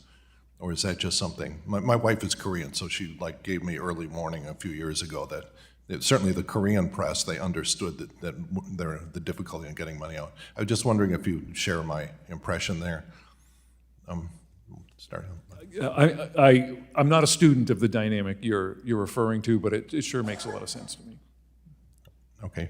Now, the big story this week is the collapse of Evergrande, which is referred to by some of the wags as the largest of the endemic real estate firms, which is an interesting adjective. And they have something like $300 billion in debt and $20 billion in foreign debt. Do we have any reading on whether the foreign investors are going to be treated fairly in that liquidation or not? Or do you have a guess? I'd be worried. I'm not aware of any indication. Any indication, yeah, because I think that is something we all have to look at. Because the reason you invest in places like China is at some point you expect to get your profits out. You know, it's unclear to me, for example, whether Tesla investors are ever going to get their money out when they're faced with, you know, a level of subsidy where there are gigantic, I think you look on Bloomberg and they have these videos of gigantic graveyards of electric vehicles that were manufactured not to be used but to capture their subsidies. You can look at the Chinese success in capturing the solar panel market, but they've done this and they've just lost their shirt on that investment. And you can make the argument that our best play there is to simply say, okay, you're going to subsidize your solar panels to that extent. Let's just buy everything, you know, buy everything cheaper than the cost of production from them, you know, get our, you know, decarbonize our economy, and then slowly convert to a U.S. manufacturing base for next generation solar panels. And so I think we have to be strategic in this. And I think that what the Biden administration, for example, in solar panels, their pragmatic approach should say, look, to decarbonize our economy, we're going to have to continue buying over-subsidized Chinese panels and let them lose money manufacturing them. We'll decarbonize our economy and then concentrate on next generation. That seems like a very good strategic management of this. Now, Ms. Kilcrease, you've mentioned the importance of thoughtful collaboration with our allies. And this is another thing that sort of gives me heartburn about what the administration is doing and a lot of the rhetoric on Capitol Hill. That it seems to me that if we're going to, you know, draw a fence around our economy, that fence shouldn't be drawn at the borders of the United States, but around the free economies of the world, the free democracies of the world. And so I am not worried that, for example, if key components in the semiconductor supply chain go through Japan, for example, or Korea. And the only reason to be worried about Taiwan, frankly, is the military threat there, not their. And so how do we best handle that? And do you have any comments on what the administration might be able to do better? Thank you for the question. It's so important, as we've all noted, the importance of working with our allies, and it's absolutely right. I mean, we need to be thinking about techno-democracies and how we can work together to identify those technologies that will be critical and make sure that our institutions are fit for purpose. There is an ongoing conversation, for example, about the Wassenaar Arrangement, which is one of our key export control regimes that includes Russia and does not enable the same sort of robust country-specific concerns as we might want in the China context. So there's a lot of analytic and diplomatic work that the United States needs to push forward to make sure that we have the structures in place to, again, identify these areas of strategic technologies of shared concern with our key allies, and then make sure we have our domestic authorities aligned and make sure we've got cooperation mechanisms so that we can align FDI screening and export controls and whatever additional tools that may be coming down the line. Yeah, thank you. And when you figure that out, please let us know. It's complicated. Thank you. My time's up. Gentleman's time has expired. With that, we go to the gentlelady from Texas, Ms. De La Cruz, for 5 minutes. Thank you, Mr. Chairman, for holding this hearing today, and thank you to the witnesses for appearing before us. Decades of trade has enriched China, while DC bureaucrats believed that including them in the U.S.-led global system would make China open up and become a cooperative part of that system. Unfortunately, this was not the case. China has greatly profited from trading with us, while at the same time challenging our interests around the globe, supporting undemocratic countries that invade our neighbors, like Russia, and sending deadly fentanyl to our country, resulting in the deaths of tens of thousands of Americans. As we look toward the future of our relationship with China, we must acknowledge that we live in an extraordinary time, one of the rapidly transforming technology that will redefine the 21st century and the country that gets to lead it. As the most innovative country in the world, it is in our national interest to protect our technology and not let it get into the hands of adversarial nations like China. Mr. Ashooh and Mr. Feddo, can you explain how the Chinese military-industrial complex has relied on U.S. technology and expertise to boost their own industry? Your question gets to the heart of why export controls matter. and why we talk so much about both those tools being specific and multilateral, so that we can control the flow of technology. And it's worked well for the United States to consider China a market, but it's also worked well for the United States to significantly and impactfully restrict commerce when it's in our national security interests, which it has been. There's a great deal that we allow to go to China, and there's also a great deal that we don't. The challenge is, as we're discussing today, it's not just about technology in the form of commodities or technology in the form of information. It's also in the form of dollars, and that's why we need to evolve and deal with the threats as they emerge, and this is one we're talking about today. Thank you. I'll just add to that. It's my understanding that the PRC takes a whole of government approach to this situation that you've described. Civil-military fusion is real, and that's why I believe that the U.S. government has to have a whole-of-government approach as well, whether it's export controls, the Committee on Foreign Investment in the United States, the FBI and the Justice Department prosecuting the commercial espionage and the theft of intellectual property in the United States. All of that has to be fully resourced and prosecuted aggressively to protect and defend against those attempts by the military-industrial complex in China. Thank you. And how much growth is the U.S. losing to China when they steal our technology or build high-tech industries on the back of U.S. technology?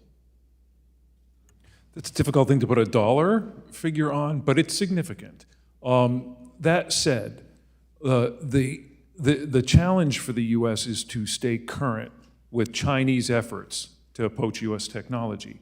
And has already been mentioned is this concept of military-civil fusion, which was an unrealized goal for many, many years until President Xi forced it into reality and made, quite frankly, the U.S.'s export control regime's job harder, ensuring that technology didn't end up in the wrong place. Again, that's part of the reason why we need to talk about the funding of such technologies, because it's a potential gap.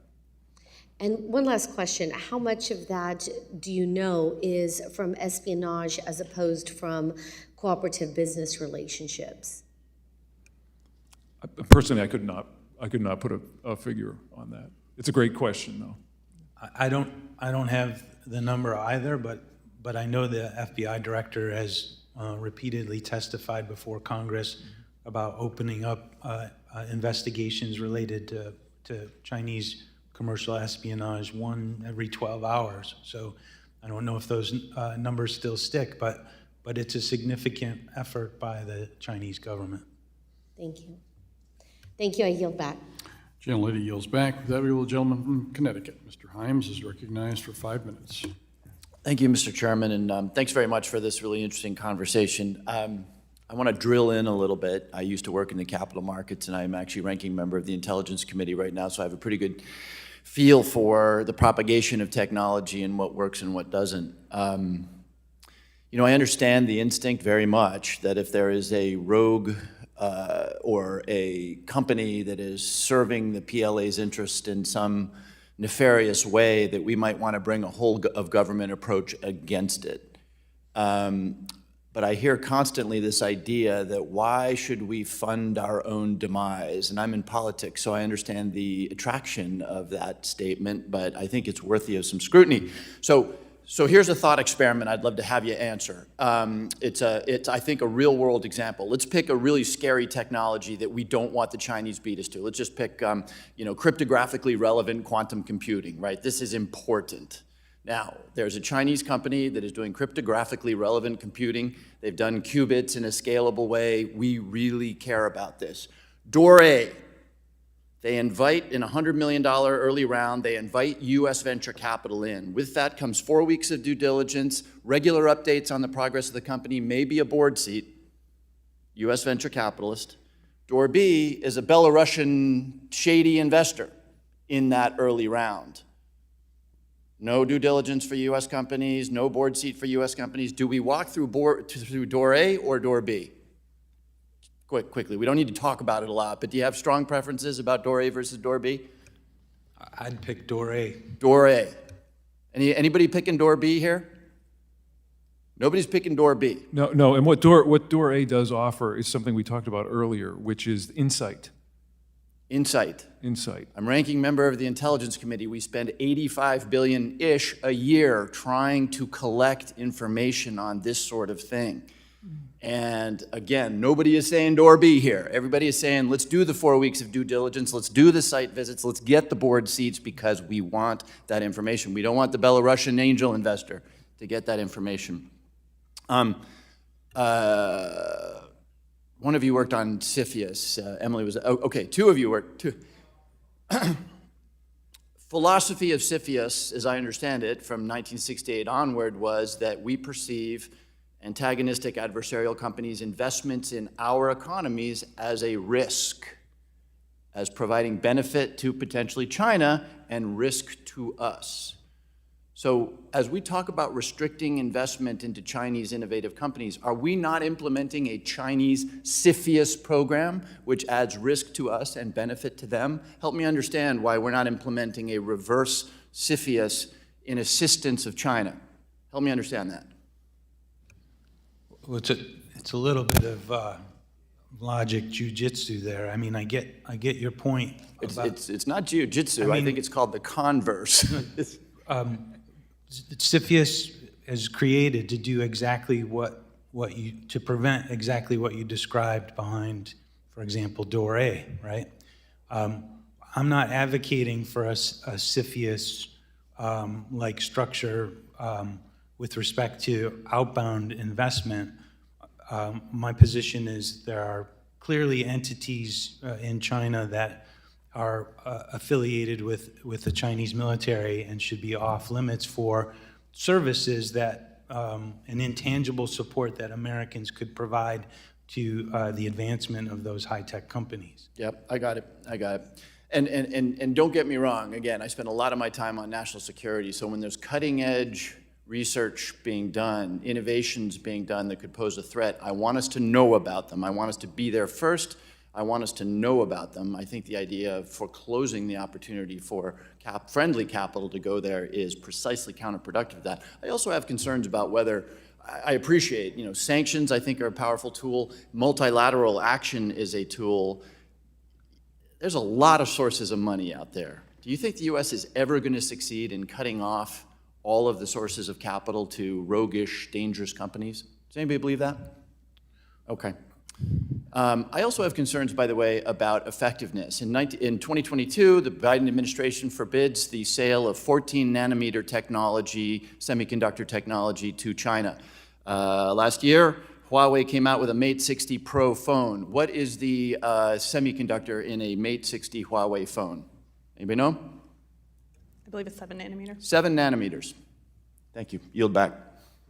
Gentleman yields back. That will go to the gentleman from New York, Mr. Meeks, recognized for 5 minutes. Thank you, Chairman Luetkemeyer and Ranking Member Beatty, for holding this important hearing and permitting me to participate in it. Today's topic is crucial. The People's Republic of China is America's foremost strategic competitor. It has 1.4 billion people, and it's the second largest economy in the world. In crucial technology sectors, the PRC has shown that not only can it copy American tech, but it can compete and innovate. The balance of power between the United States and China depends on which country can create and harness the technologies that will power both the economies and the militaries of tomorrow. Outbound legislation addressing PRC technological development should comprehensively, in my belief, limit American investments in crucial technologies, but also should do so in a targeted way without shooting ourselves in the foot. In my view, the legislation that balances these equities, of course, is H.R. 6349. We've done this bill in a bipartisan way. I've co-led it as the ranking member of the House Foreign Affairs Committee, along with Chairman Michael McCall.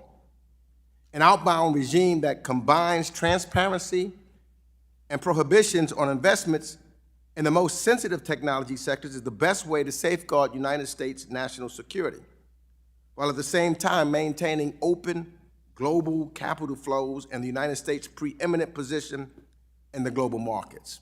So with that, I wanted to just ask a few questions about what would help delineate between the different approaches to address the outbound issue. And so I'll start with Ms. Kilcrease.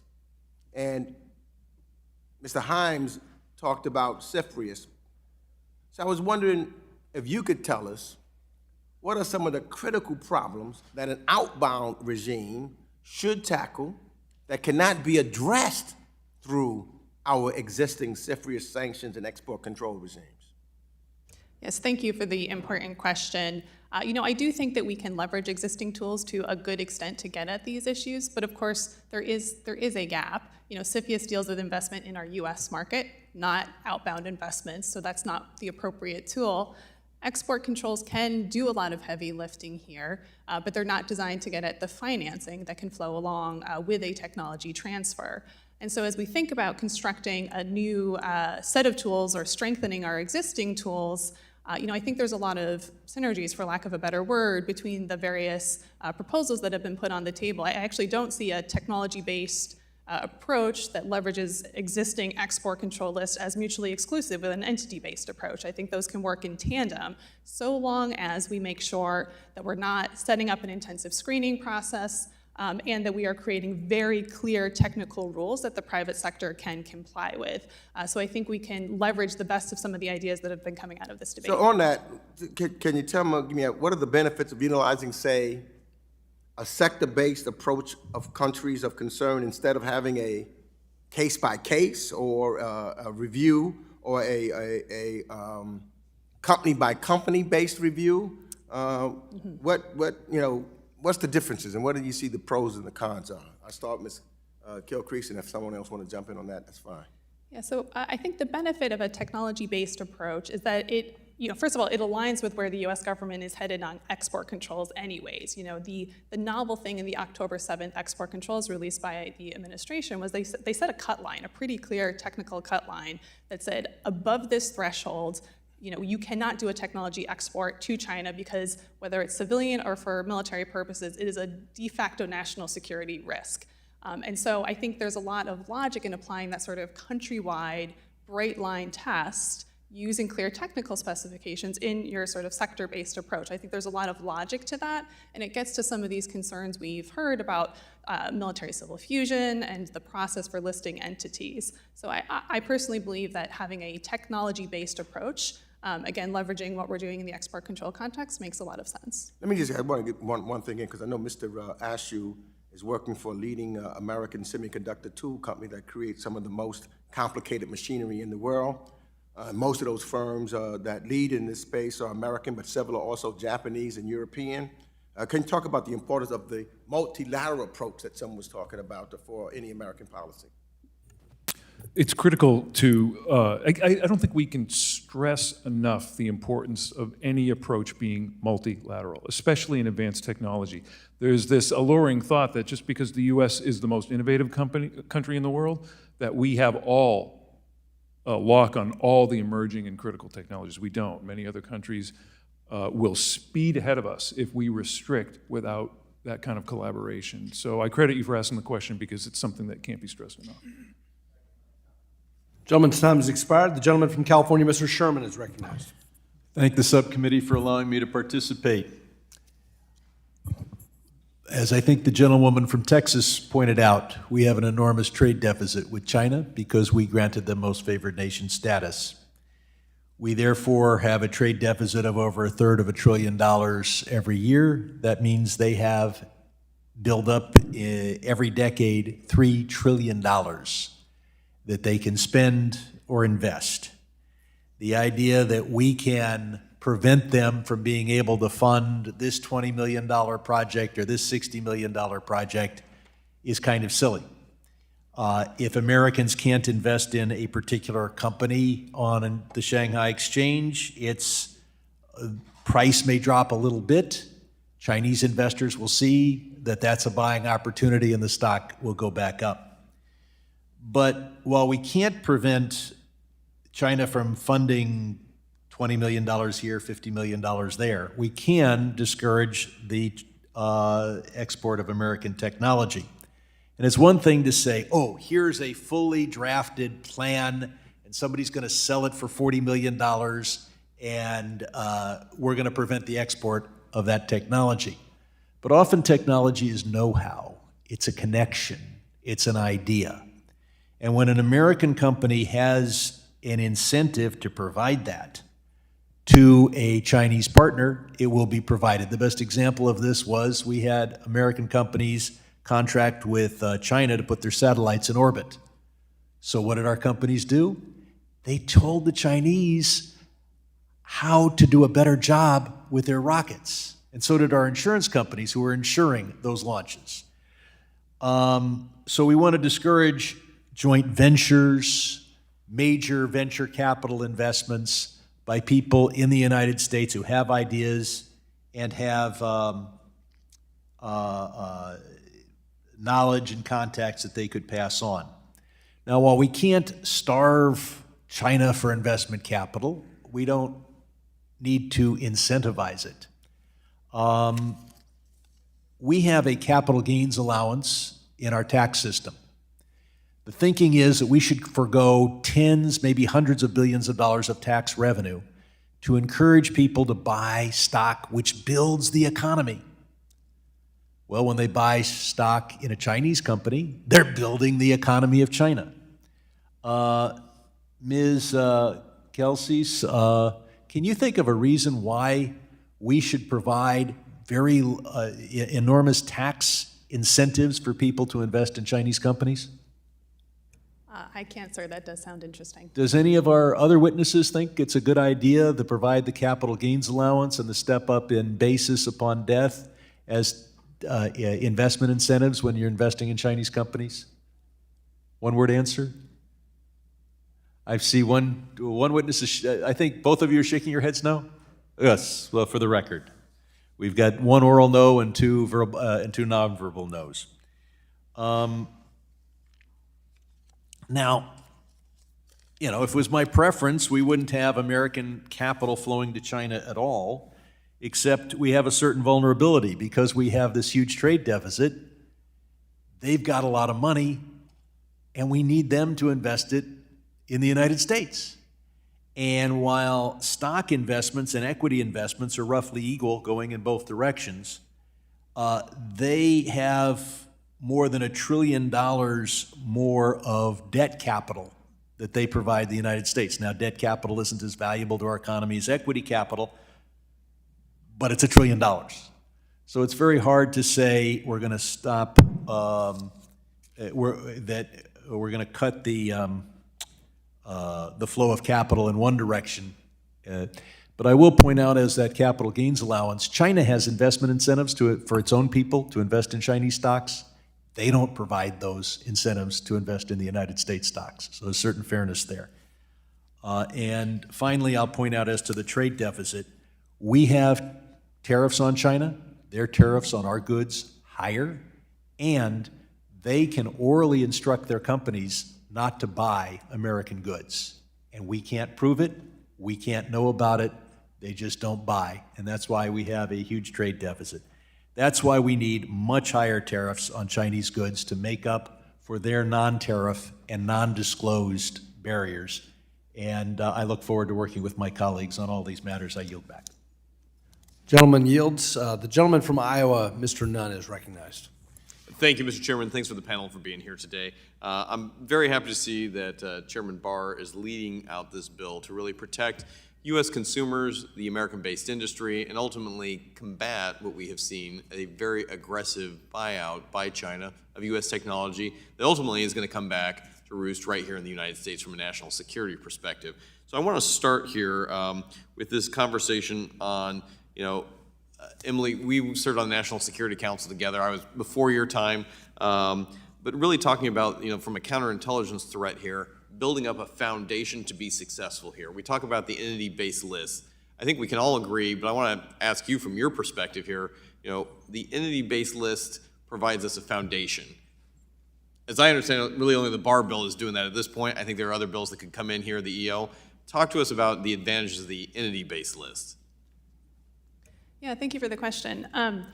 Look, I think where the government has knowledge that there's a particular entity that's acting against our national security interests, we should list them, whether it's a full blocking sanction or other sorts of sanctions. You know, we've got a varied toolbox, and we should think about a range of escalation options within that toolbox, including the full blocking, but perhaps not always the full blocking sanction.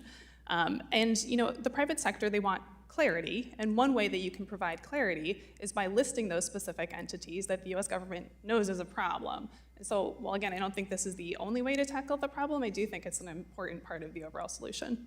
I would agree with you. In fact, speaking of clarity, we were proud to lead the Clarity Act, which said specifically what the U.S. government had to do. One of the things we tackled on the NSC was Huawei and what they were bringing into the system. This provided a clear safeguard, a red light, green light option, really, for the federal government to know what technology they could invest in and then which ones were going to be potentially dangerous. I want to speak quickly with you, Mr. Ashooh, here. Given your background on the artificial intelligence piece, you've got a background in electronic warfare. I'd like to talk about the critical role that AI is going to play on that. Could you share with us, as an example, where this would be very important, that this technology is something we need to keep home at roost here? So my specific area of electronic warfare was in the countermeasures space.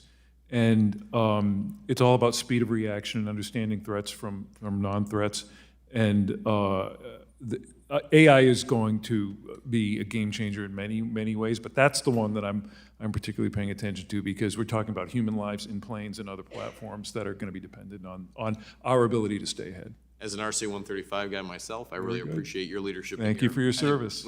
Same to you. I think we recognize that. With that, Mr. Chair, I'd actually like to yield my time to Chairman Barr here for a follow-up. I thank my friend from Iowa for yielding time, because his questions are always so provocative and helpful to us understanding what's going on here. Mr. Feddo, let me just conclude our hearing here today by asking you a question about a criticism of the OFAC sanctions approach. Those who have advocated for this sector-based approach have made the argument that Treasury just simply doesn't do it. Treasury doesn't do the job they need to do in restricting capital flows to Chinese entities of national security concern. And specifically what they say is that an OFAC sanctions approach or a full blocking SDN sanctions approach is so powerful that Treasury is reluctant to actually use it. And Treasury will not designate entities in that scenario because it is so powerful. What is they've cited, and this is a legitimate point, they've cited Treasury's decision to not designate Hikvision, for example. Tell us why that shouldn't be a concern. Well, first of all, being a Treasury alum, I'll defend Treasury a little bit in this respect. As anyone who is plugged into the national security apparatus and government functions, Treasury is the implementer, administrator, and enforcer of economic sanctions. It doesn't act in a vacuum and make decisions about who to designate or to sanction. That is that's a State Department, Treasury, the NSC, the White House. They all make that decision. So if there hasn't been additions to the list, that's because the White House and the executive branch as a whole have made that decision. One advantage of your bill is that you hold, and this is why I've been advocating for any solution in this respect regarding outbound investment restrictions, is that it be done legislatively. You can put safeguards in and hold the government accountable and justify to the Congress why X or Y has not been named to a list. The gentleman's time has expired, and I thank our witnesses for all of their testimony. Without objection, I'd like to enter without objection, all members will have 5 legislative days within which to submit additional written questions for the witnesses to the chair, which will be forwarded to the witness for their response. I ask our witnesses to please respond as promptly as you are able. This hearing is now adjourned.